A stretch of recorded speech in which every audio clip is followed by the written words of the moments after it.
ஹாய்ங்க. இன்றைக்கி இந்த வீடியோவில் ரசம் எப்படி டேஸ்ட்டாக வைக்கலான்னு பார்க்கலாம் வாங்க. நிறைய பேர் நிறைய மெத்தடில் வைப்பாங்க. இந்த மெத்தட் ட்ரை பண்ணி பாருங்கள். ரொம்பவே டேஸ்ட் நல்லாயிருக்கும்.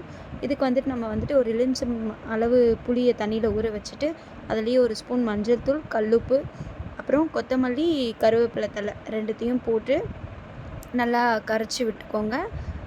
புளி நல்லா மசிஞ்சு வர அளவுக்கு கரைச்சி வச்சுக்கணும்.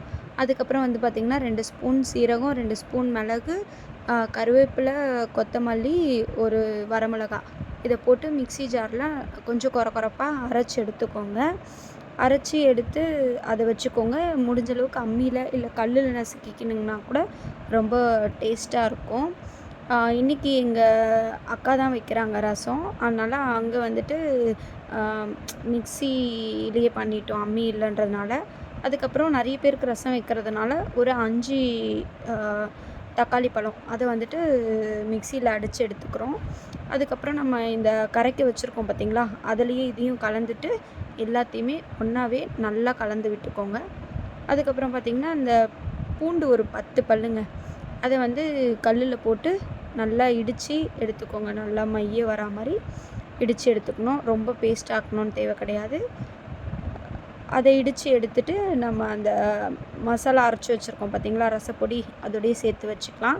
இப்போ நம்ம புளி, தக்காளி கரைசலும் ரெடி பண்ணிட்டோம். மசாலாவும் ரெடி.